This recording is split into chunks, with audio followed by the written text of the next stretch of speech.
اہل حدیث عالم سے سوال کیا گیا کہ رفع الیدین کے بغیر نماز ہو جاتی ہے. کہا کہ ایسے شخص کی نماز ناقص ہے. اللہ کی مرضی ہے کہ اسے خلاف سنت نماز قبول کرے یا نہیں کرے, ہم کیا کریں؟ ہمارے نزدیک رفع الیدین نہ کرنا سنت ہے. جب مسئلہ اختلافی ہوتا ہے تو جس کی جو رائے ہوتی ہے اللہ اس کو اسی رائے پہ پورا اجر دیتے ہیں. دیکھو نبی صلی اللہ علیہ وسلم نے بنو قریظہ کی طرف صحابہ کے لشکر کو بھیجا, ایک جماعت کو بھیجا, اور کہا کہ بخاری مسلم کی حدیث ہے, یہ کہا کہ راستے میں کسی نے عصر کی نماز نہیں پڑھنی ہے. تو اب راستے میں عصر قضا ہونے لگی, صحابہ کی رائے میں اختلاف ہو گیا. ایک نے کہا کہ بھائی نبی نے حکم دیا نہیں پڑھنی تو اٹ مینس نہیں پڑھنی, قضا کرنی ہے. دوسرے نے جماعت نے کہا کہ بھائی نبی نے جو حکم دیا تھا کہ نہیں پڑھنی, تو نبی کا مقصد یہ نہیں تھا. آپ کو یہ عالم الغیب تو ہے نہیں, آپ کا خیال تھا کہ نماز مقام پہ پہنچ کے ہم پڑھ لیں گے, یہ تو قضا ہو رہی ہے, اب قضا کیسے کریں ہم؟ قرآن نے حکم دیا نماز کو قضا ہونے سے بچانا ہے. تو دونوں جماعتوں میں اختلاف ہوا.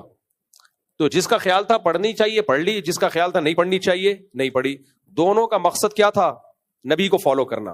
دونوں کی رائے ایک دوسرے کے بالکل اپوزٹ تھی. ایک کی رائے میں پڑھنا فرض تھا, دوسرے کی رائے میں پڑھنا ناجائز تھا. اور مسئلہ رفع الیدین کا اختلاف نہیں, نماز کا اختلاف ہوا اس سے بڑا, کہ نماز پڑھنی ہے کہ نہیں پڑھنی.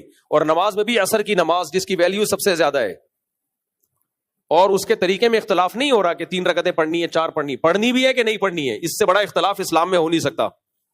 لیکن پھر بھی نبی نے کسی فریق پر ملامت نہیں کی.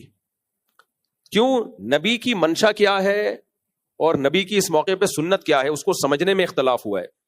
تو اہل حدیث حضرات دیکھتے ہیں رفع الیدین کی حدیثوں کی کثرت کو, کہ بخاری مسلم کی حدیثیں اور نبی سے یہ صحیح سند سے ثابت ہے کہ آپ نے رفع الیدین کیا ہے, رکوع میں جاتے ہوئے رکوع سے اٹھتے ہوئے.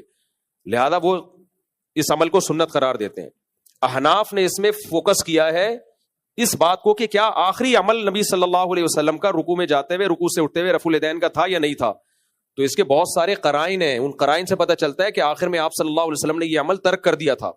اس کا سب سے بڑا قرینہ کیا ہے؟ عبداللہ بن مسعود نے آپ کی آخری نمازیں دیکھی ہیں, ہمیشہ آپ کے ساتھ رہے ہیں. تو اپنے شاگردوں کو جو انہوں نے کوفہ میں حضرت علی اور عبداللہ بن مسعود نے نماز سکھائی ہے, کیونکہ کوفہ میں حضرت علی اور عبداللہ بن مسعود گئے ہیں ہجرت کر کے, اور اہل کوفہ کا رفع الیدین ترک کرنے پر جیسا اجماع ہوا ہے, کسی مسئلے پر ایسا اجماع نہیں ہوا. کوئی بھی رفع الیدین نہیں کرتا تھا, یعنی ایسا اجماع ہوا ان کا. تو یہ اجماع کہاں سے آیا ان کا؟ کوفہ تو علم کا مرکز تھا.